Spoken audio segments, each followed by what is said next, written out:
December 13th, 1872, through the thick fog of the Gibraltar harbor, a silent, battered sailing ship drifted into view. Her name was Mary Celeste. She moved without purpose, as if guided by an invisible hand across the vast Atlantic Ocean. 3 crew members from another vessel discovered her, floating alone, abandoned in the middle of the sea. They boarded the ship, cautiously, and what they found was deeply unsettling. On board were supposed to be 10 people: the captain, his wife, their 2-year-old daughter, and 7 experienced sailors. But not a single soul was found. No bodies, no signs of escape, no trace of life. And here's the most chilling part. The ship was not sinking. There had been no violent storm, no visible damage. The pumps were working perfectly. Everything seemed normal. Too normal. As the rescue team stepped onto the empty deck, they felt something was terribly wrong. Inside the captain's cabin, the bed was unmade. Even more disturbing, there were clear signs that a small child had been sleeping there just moments before. It felt as if someone had vanished into thin air. Food supplies were untouched. Fresh water was still stored. Valuables were exactly where they should be. It looked as if 10 people had suddenly abandoned everything and disappeared into nothingness.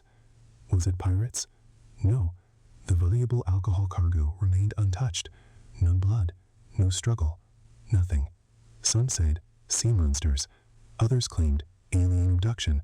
Some even whispered curses from lost civilizations. But none of these theories ever truly explained the mystery.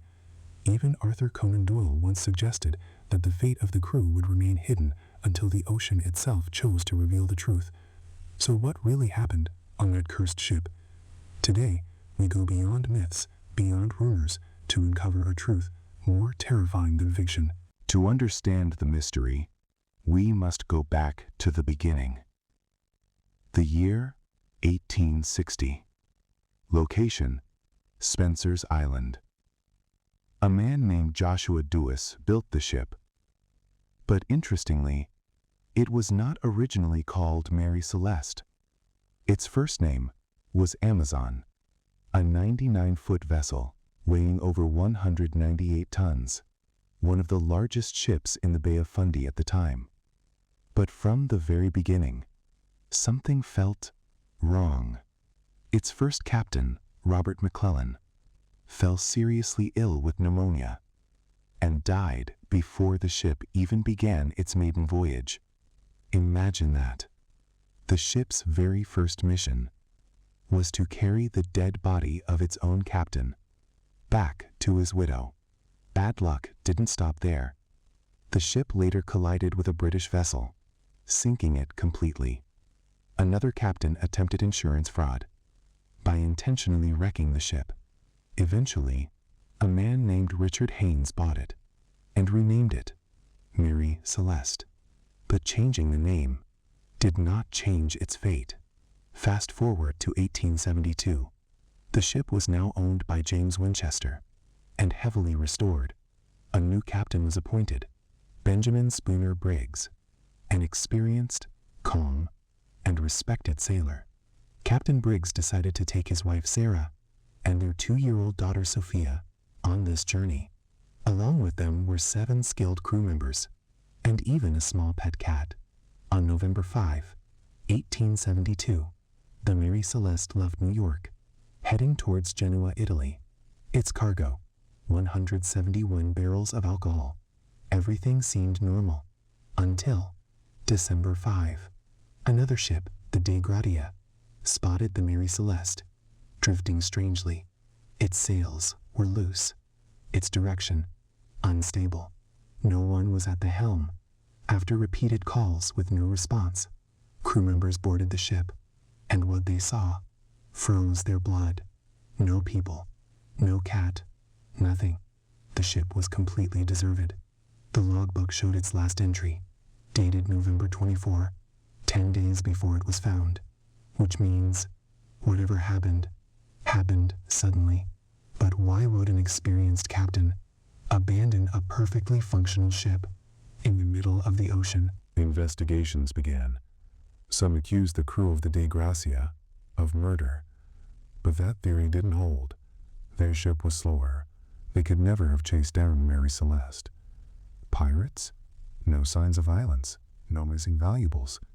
Even a sword found on board, rumored to have blood, was later proven to be nothing more than rust. So what really happened? The most logical explanation came from Dr. Oliver Cobb, a relative of Captain Briggs. Think about this. 71 barrels of alcohol. During November, the Atlantic Ocean was experiencing violent storms. The barrels were constantly crashing into each other. As the ship moved into rural regions, temperature changes caused the alcohol to evaporate, creating toxic fumes. Captain Briggs likely noticed something was wrong. The logbook mentioned strange rumbling sounds coming from the cargo hold. Gas began to build up, spreading through the wooden structure of the ship. The vessel itself may have been swelling, making eerie, graining noises. On the morning of November 25th, as the storm calmed, Captain Briggs made a decision. Open the cargo hatch and release the gas. But the moment they opened it, toxic fumes spread rapidly. Breathing became difficult. For adults, dangerous. For a small child, deadly. And worse, the constant fear of explosion at any moment. Captain Briggs chose safety. He ordered the lifeboat to be lowered. They opened the railing, hurriedly gathered essentials, and moved the ship. But they didn't plan to abandon it forever. They tied the lifeboat to the Mary Celeste with a rope, waiting for the gas to clear. Then, nature intervened. Suddenly, the weather turned violent again. Strong winds, heavy rain. The sails of the Mary Celeste were still partially raised. The ship surged forward, pulling away from the small lifeboat. The rope snapped or was cut loose, and just like that, 10 people were left drifting in a tiny boat in the middle of the Atlantic Ocean. They were never seen again. The ocean swallowed them all. Meanwhile, the Mary Celeste continued sailing along for over 378 months, becoming one of the greatest maritime mysteries in history. Even after this incident, misfortune followed the ship, until finally, in 1884, it was deliberately rigged for insurance fraud. But the curse didn't end there. Within 6 months, the owner, captain, and first mate all died mysteriously. Even ships used in the investigation were later lost at sea. Coincidence or something more? Even today, the name Mary Celeste sends chills down the spine of sailors. The scientific explanation may be the most logical, but still, was it only gas leakage or something darker, hidden deep within the ocean? What do you think? Let me know in the comments.